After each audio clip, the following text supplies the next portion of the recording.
Well, hi everyone. Hi Dominic. First of all, thank you for coming on to talk to us. This is the first time we have an interview with a game designer here at Tabletop Creator. So we are really grateful to have you here.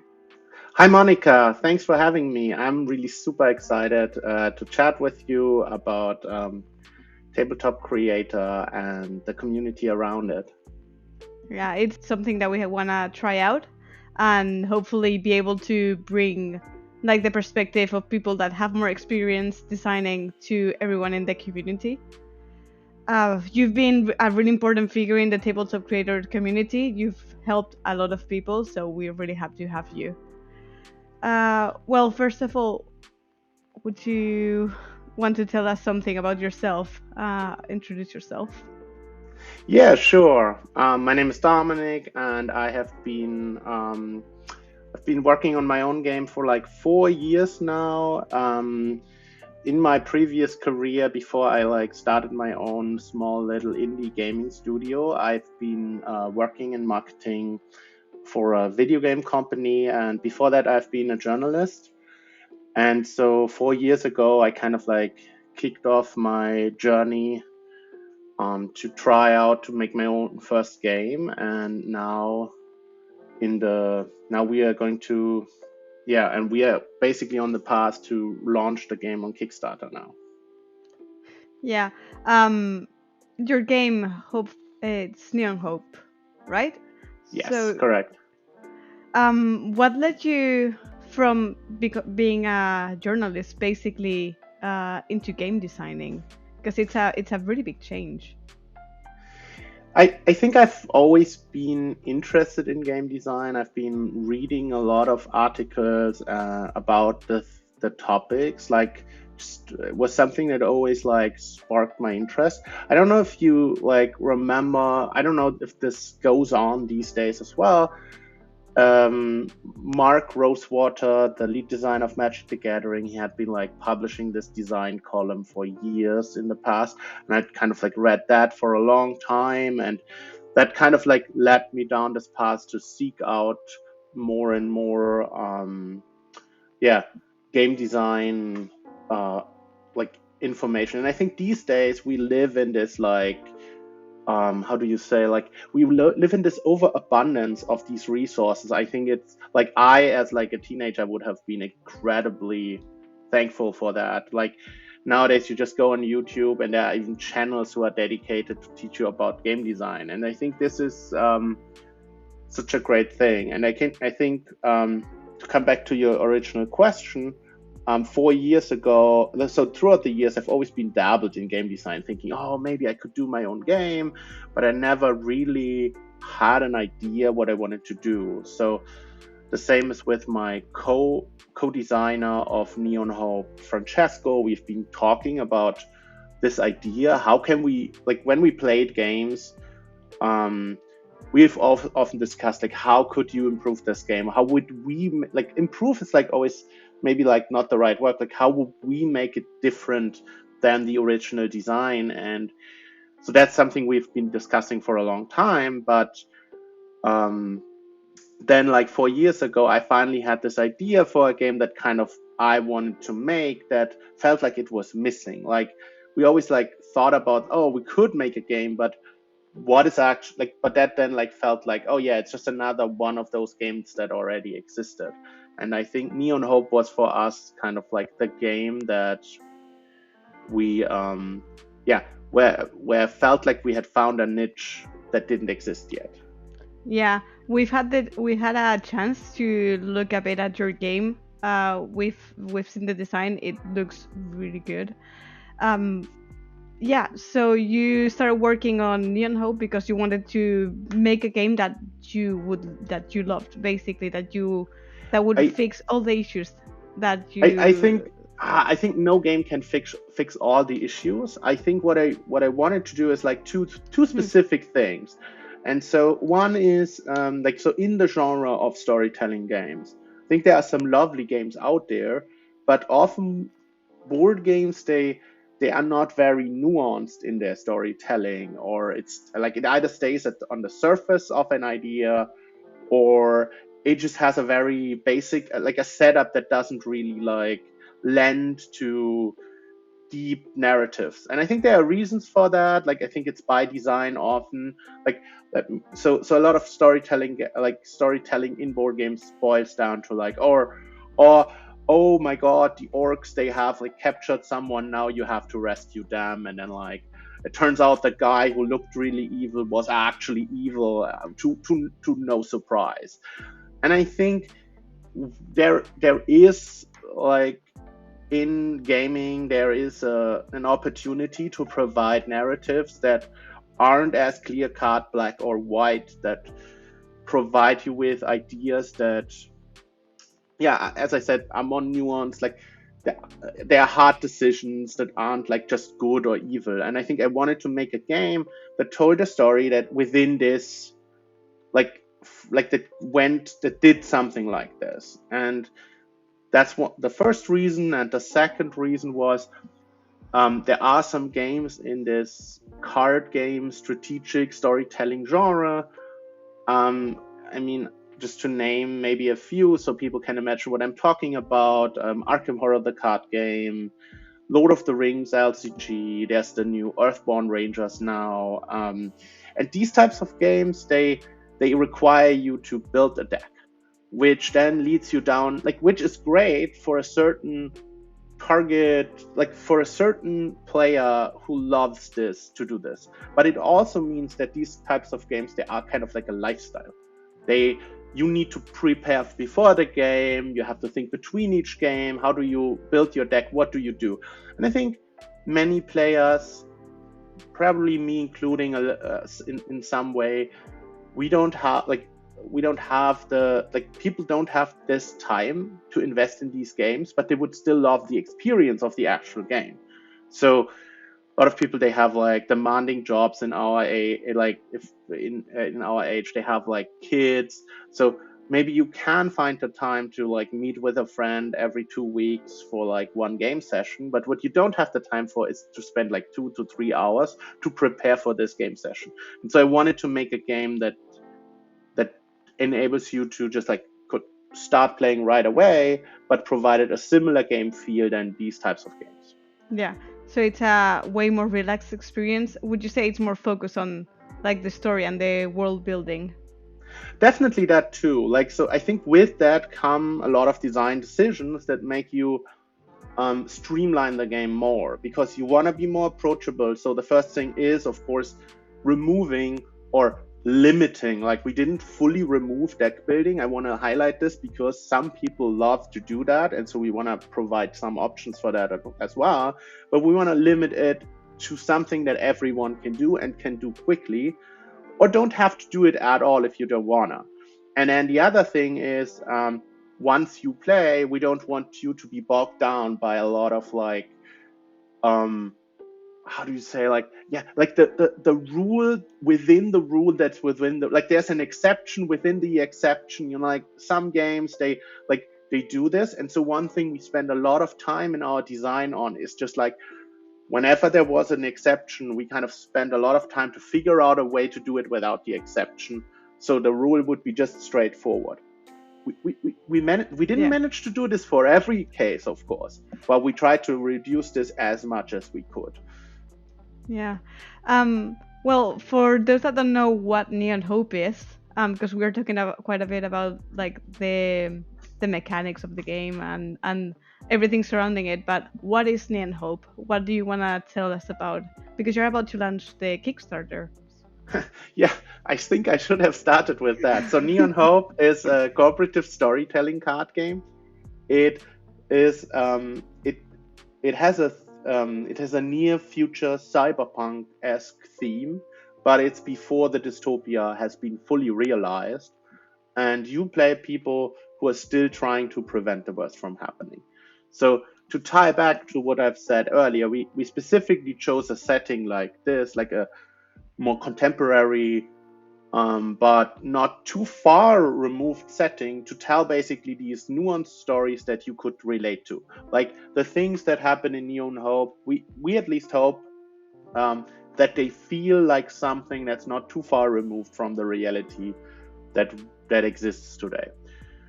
And so maybe the technologies that get presented are a little bit more advanced, but you should be able as a player to relate to it. Yeah.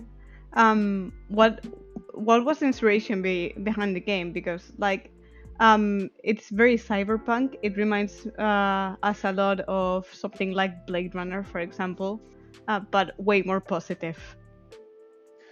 So obviously for the cyberpunk genre itself, there are many like traditional cyberpunk stories that you mentioned one already. There's obviously the original source for cyberpunk-esque stories, which is Neuromancer, which kind of made this genre. So we kind of like obviously stand on these types of like inspired by these types of media as well. But I think one core inspiration has been the world that has been built by the game Netrunner for me.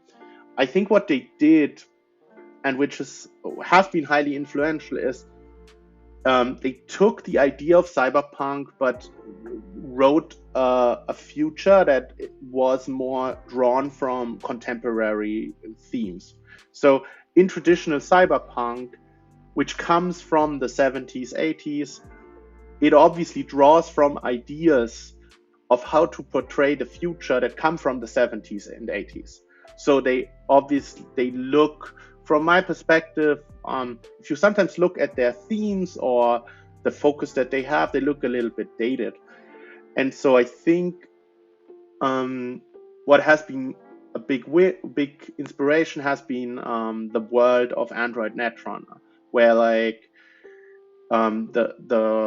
there's a lot of like there's social media, there's like these the like the idea is like that there are some social systems but they might be dysfunctional and things like that, where like we look at what we have today and how would that be more dystopian. And I think this has been a big inspiration. I have maybe different focus in how I interpret these things and I make my own world, but this idea to perceive a cyberpunk from a more modern perspective has been like this has highly influenced me.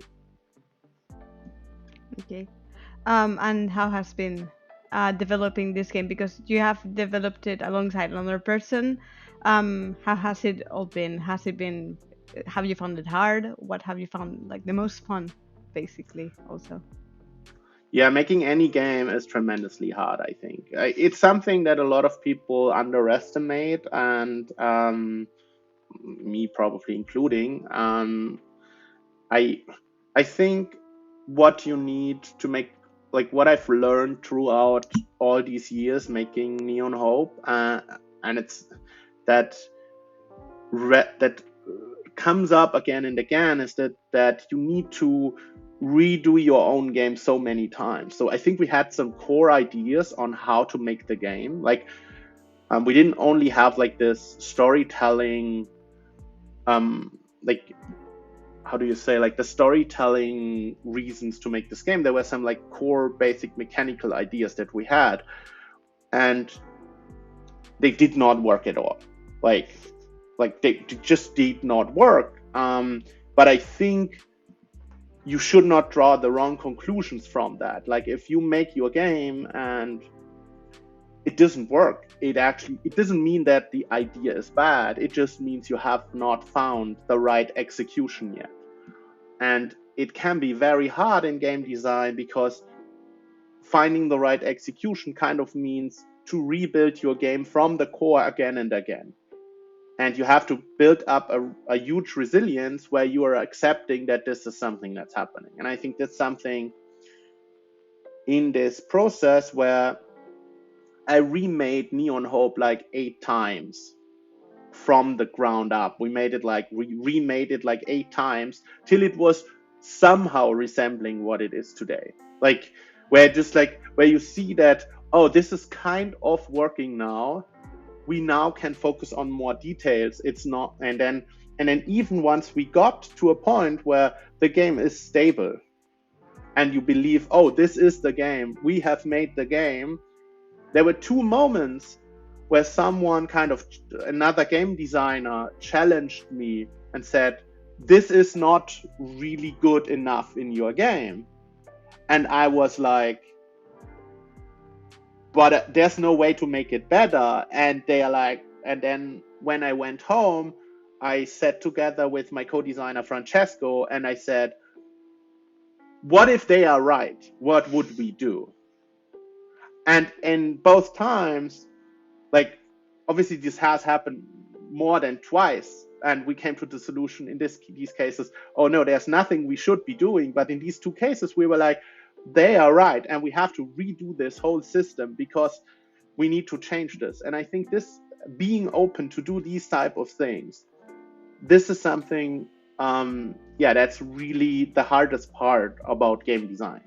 Yeah, I'm guessing having those encounters with people, telling them about your story, playtesting. I had those moments too when I've been working on my own game, and then it's kind of like you're talking with someone and they just say something and you realize, oh yeah, this doesn't make sense at all. It's not working. I'm guessing playtesting is something that you guys have done quite a bit throughout the Oh, yeah, development. a lot. So we started with doing like private playtesting with friends or other game designers, back basically, or game industry people, who we have been like doing playtesting on Tabletop Simulator. I think this is one of the reasons why we are big fans of Tabletop Creator, because it has such a seamless integration and upload functionality with Tabletop Simulator. And so we kind of started with that. And once we actually went through these like 8 iterations that I talk about, we started kind of like printing out the game. And obviously we remade and changed a lot. Like, it wasn't that the game was done at that point. It was like, then we went to real play testing in the real world and got like all this feedback, what works and what doesn't, but it went more in the details. And we obviously that's when we start real play testing. So what we do, we go to a lot of local events.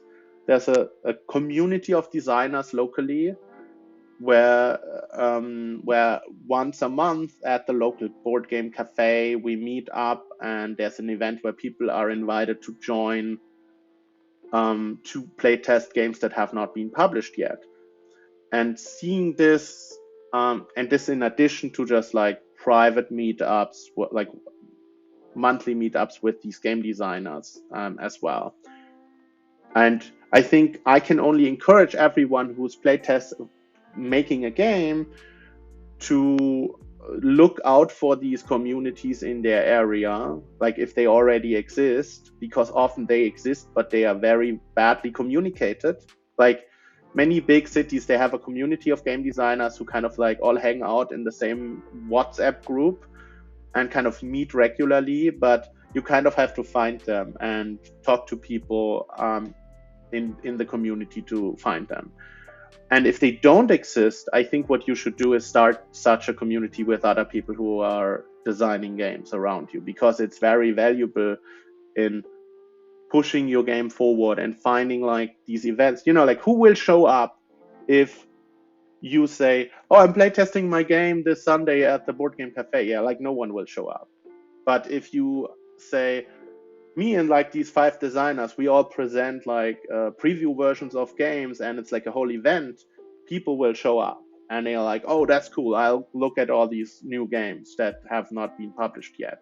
And yeah, I can only encourage people to interact with their local community and make these events. Yeah. Yes. I think that's something that connects quite strongly to what you were saying before, that we now live in a world where we have so many resources to learn and connect with people. I think that's something that we're also trying to do in the Tabletop Creator Discord, because you guys organized an event called Jam and Toast that encourages people to start designing. Also, it's something that is being done completely online. How's that going? Yeah, I have to put put all the credit for the event on John from the community. So like I did not do this event. I'm just like a judge on the panel. I think it's an incredible idea. That's the type of community I think, like obviously online communities are great too. I think it's this mix, like you have to have people like for me these were like people from the industry that I knew from the game industry. I come from a background in video game marketing. Obviously, I knew a lot of people who had something to do with game design, even if it was video game design. I think these folks, they have great perspectives on these topics as well, but most people don't. So I think a first great step is joining a community like yours and then finding ways to like organize. So what I would do is like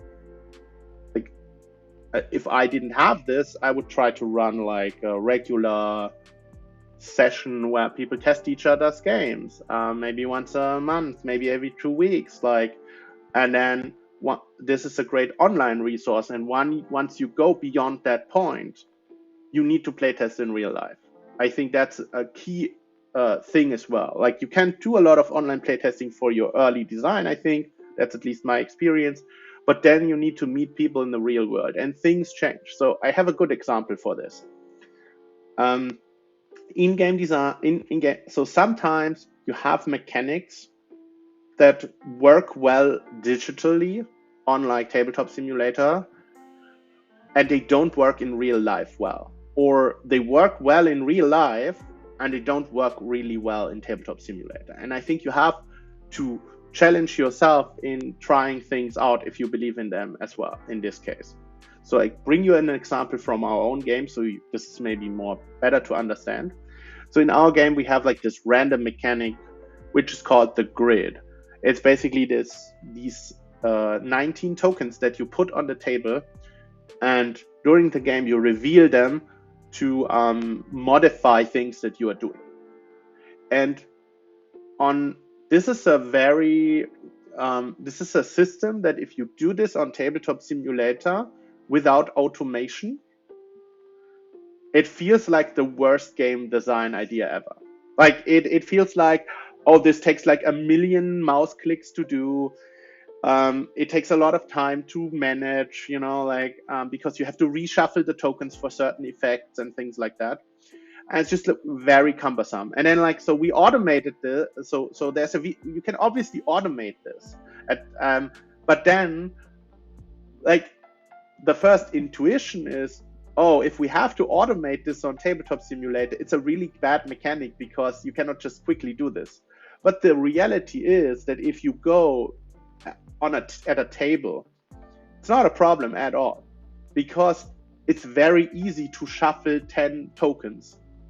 It's like 1 second, like with your hand, and it feels very natural and it doesn't feel weird. And I think these types of differences, you cannot, people told us the grid is a bad idea. Yeah. And I think they were wrong, because they were only playing the game on tabletop simulator, basically. Fair enough. And I understand, I agree with them. If you only would play our game on tabletop simulator, they would have been right. So from what you were saying, it's better to test out things live, that's for sure. We follow you on Instagram, we follow Hopeful Games, we follow what you do, and we know that you're pretty active going on events, and the biggest one that you've been recently has been Spielessen. So how has the experience been? Yeah, it was amazing. I've been going as a visitor to Spiel for nearly, I think I've been there 10 years ago for the first time, nearly, or something like it. Yeah, I must be. And it has always been a great event, but presenting your own game there is a fully other experience. And I was really excited because we got so much positive feedback. People just were so positive about our game, like content creators, people who just players who just came to our stand to check out the game. yeah, and it really made me confident that we have a really great game and that we are going to yeah, that we are going to be able to crowdfund it as planned. Like it really showed me that there's an interest for this type of game. How was a day in Spiel, for example, like for people that haven't been there, as someone that has a stand, how was like a day for you? Yeah, I think it was crazy. So I kind of like I'm at the booth, but I constantly have like appointments. So what happens at a convention like this? We obviously reached out to a lot of content creators to make them aware of our game and for them to come by. And so I had a lot of meetings basically at our booth with creators who wanted to check out the game and to show them the game. And so I'm kind of like always jumping between these two things where um, and me in this case as me and my two colleagues who are running Hopeful Games. So like my co-designer and my co-founder, yeah. So we basically are jumping between these two states where we are showing the game at our booth and at the same time then like a content creator shows up and we demo them the game and we are always like trying to show the game to as many people as we can because people are coming by. Like it's kind of like really crowded at this area where we are, and so people are passing by looking at the game any minute. And so yeah, I think it was extremely stressful. So you're like kind of like from 9 in the morning when you arrive on site, you're kind of like showing and talking about the game until till 7 in the evening, and then sometimes you even like have other meetings and events later. So sometimes they are like, so we were, for example, invited to like a party with Kickstarter, and so after the event you just like rush over to the Kickstarter booth to hang out there for the rest of the evening. And so yeah, it's a crazy event. Like I think it's already a crazy event if you go there as like a visitor. So you want to check out all these games, go from booth to booth, try out all these games, because it's a great opportunity to try out a lot of games. But yeah, it's even crazier on the other side, I think. Yeah. Um, I think on the Kickstarter website there's like a tag saying that it's like a project that they really like or something. Um, I think they're showing. I think it's really cool that they show interest in you guys.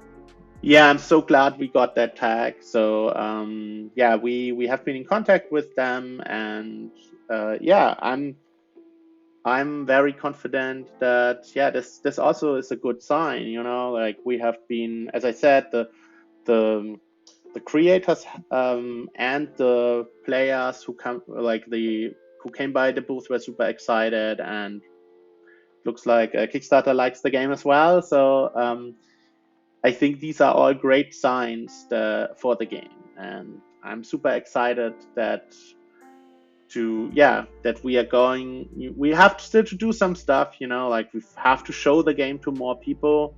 I think this is also one of the most challenging things for first time creators, like first time designers, because obviously if no one knows you, you have to get yourself out there. And that's why we have been to all these events. This is why we have been to Spiel, so people can actually see us and see that it's a real game. And that I think that's really important in board gaming.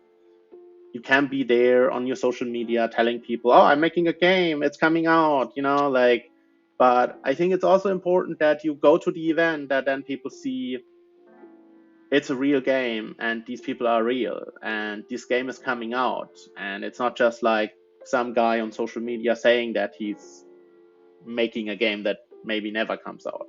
And so yeah, I can only encourage you, like obviously it's not cheap to go to Spiel, but there are a lot of like like at least that's from my experience. It might be different in different locations, countries. Like I don't want to speak for everyone here, but in my experience, there are a lot of events where as an unpublished designer, you can go and have some type of presence for free. Yeah. Like, for example, there's this local board game event that happens that we have been last week, where it's run by the local community. It's a smaller event, obviously a small event where maybe like 4,000 or 5,000 people show up and play games.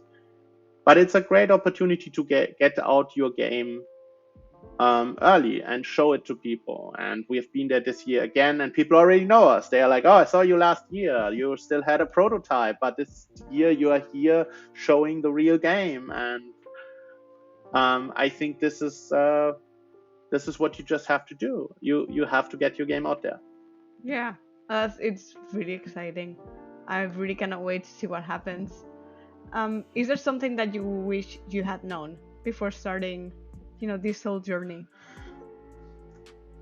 I believe I've already talked about this because I've earlier in our conversation I've talked about that you have to build this resilience, like that you have to realize that your game will be really trash when you make it the first time. Like the exception is for it to be trash. Like if you make a game like and show it to people for like and play it for the first time yourself or with a friend, and you don't think it's trash, you are probably wrong. Like you are probably lying to yourself. And I think this is part of the experience where like you have to realize that it's normal. And I think learning that it's even worse than you thought. Like I've heard this many times, and I come from a background of journalism where you go through a very hard feedback cycle when you learn journalism. Like you basically rewrite your own text so many times because people are like it's a profession where people are very, very like where they don't shy away from giving you feedback, and you will receive a lot of feedback, and people will have you redo your own work so many times until it's perfect. And so I'm used to this, but I think this can be really jarring for people who've never encountered this. It was even like it's even for me, it's even worse than you think. Like how many times you have to redo it and put yourself in a mind frame where it's not in vain to try again and find this solution to this. Like you have this idea, but making this idea is really difficult, and finding the path needs you to be very resilient. And so, yeah, I can just say this again. Don't give up is basically what I'm trying to say.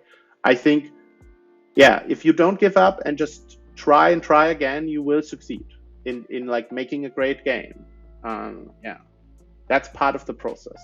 Yeah, I'm guessing we cannot just like make everything perfect, like go have a time machine, look into the future, and then just make it perfect from the start. The whole journey is quite important. Yeah, and I think there's this idea, and maybe this is true in other professions. Like I don't know, I have my experience with the professions I've worked in, but for my professions this has never been true. But I think maybe there are other professions where this is more true, where you can kind of like sit at the table, pull out a paper, and then just like think long enough about the problem, and then solve the problem, and then be like very happy about, I have found the solution and that's the solution. Like it's done. And I think game design works the complete opposite, where you have this idea, and once you put it in physical form or in writing, like the moment you put it in physical form and try it, it often behaves very differently than what you have been kind of like thinking and theorizing, because the systems that games have are often very complex, and there are things that you have not thought about. And in addition to that, sometimes things that seem very obvious to you, or a behavior that in your game that you think people should be doing, people are just not doing. And so you have to find a way. So because something else from the perspective of is maybe like more attractive, makes more sense to players. And so I think, yeah, this is just something that you should. Yeah, that's why often game designers, when you hear them talk about this, one thing they say is like prototype early, playtest early, and that's why. Yeah. I think prototyping it's just vital. It's something that I think as a tabletop creator worked really hard to make it as easy as possible with the software, just so it's easier, to quickly edit something, print it out, test it out again. How has the process of using the software, for example, how has it been for you? I think this is a good point. This is one of the reasons why I'm using Tabletop Creator actually. I've looked at a lot of other alternatives, and one thing that always irritated me about them was that they often weren't solutions that led you to quick playtesting or quick prototyping. So you can make a really pretty game in a lot of applications. Like maybe they're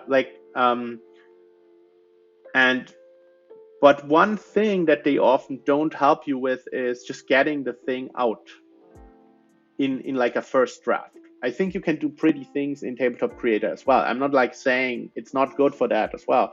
I just want to make sure. Like I'm not saying, I'm just saying that like what the tool is often good at, and that I think is really great for game designers, is you can just like, I don't know, make a box, put a text in it, and then just click on an icon and add an icon, and you can pretty quickly just have some type of card that looks pretty bad, but that is very functional and very quick in like making 50 cards of that type by just like clicking different icons in, just changing the text a little, and I like just like printing this out or uploading it to Tabletop Creator and just like test the game.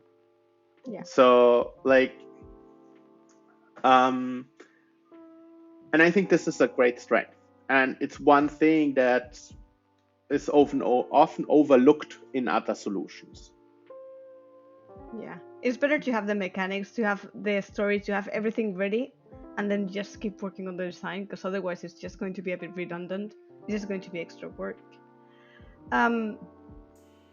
Something that us here really love and appreciate is, again, how integral you've been as a part of the Discord community that we have going on, especially during this last year, where we've really worked in kickstarting that again. What has been your favorite part so far? I think you mean about the community, right? Yeah. Yeah.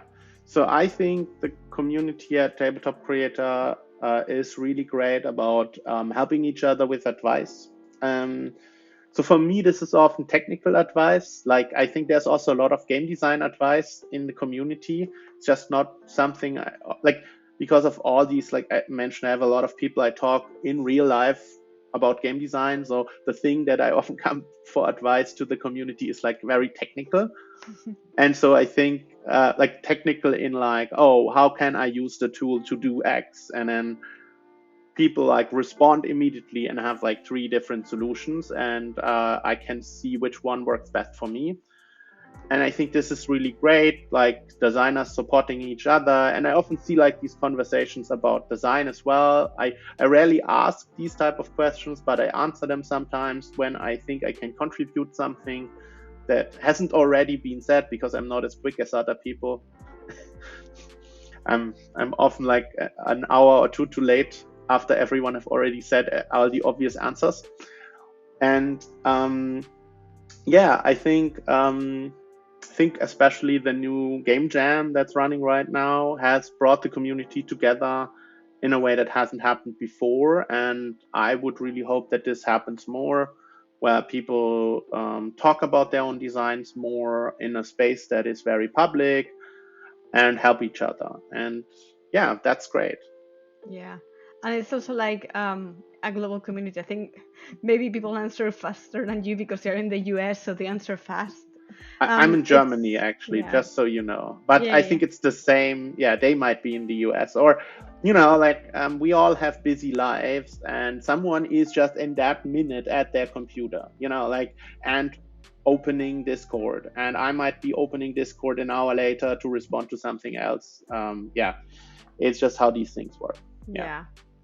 Yeah. We have a lot of people that are part of the community that are from the US, the UK. We have you in Germany, as we are in Spain. So it's just like, I think I really like the whole idea of like people all over the globe just working together. Um, Yeah. I think to wrap things up, I really want to ask you something, and it's like, what would you tell anyone? It's probably very linked to what you were saying about what you wish you had known before starting your own game, but like, what would you tell anyone coming into game design? I think two things, and we've talked about most of them before. Find other game designers to work with. I think we've talked about this for length, so I don't have to go into detail there. Yeah, then like build up resilience to and don't give up. And I think to add something new, maybe yeah, I think there is this like balance that you have to find between the two things, and that are hard to understand, and hard, like, I think it's very hard to understand because no one, like, there is no, like, I struggle with this to this day. And so I think I just want to highlight this because you get a lot of advice about this also, but it's very difficult to pass, and you have to make your own decision in the end. I think you will get a lot of feedback and advice on your game. And I think the most important part about this is that the people who give this feedback, they are normally right. Like, they are, like, on general, they are right. They have identified a problem with your game. But what they are really bad at often, and this is the thing where you have to be careful, is finding the solution. And often people are like, while they have a problem, like, there is a problem with your game, often people who are not experts, I'm not talking about expert game designers, I'm talking about, you go out there, meet other early first time designers, you meet players from the community who try out your game, like these people I'm talking about. They might have a difficult time to actually articulate what the problem is. Like, so they might say something like, I don't like your dice mechanic. Or, like, here's a problem with your dice mechanic that they've already identified in their opinion what the problem is. But the actual thing that's wrong is, I don't know, like, the cards that interact with these dice because they are not balanced correctly. Like, it's not the mechanic itself.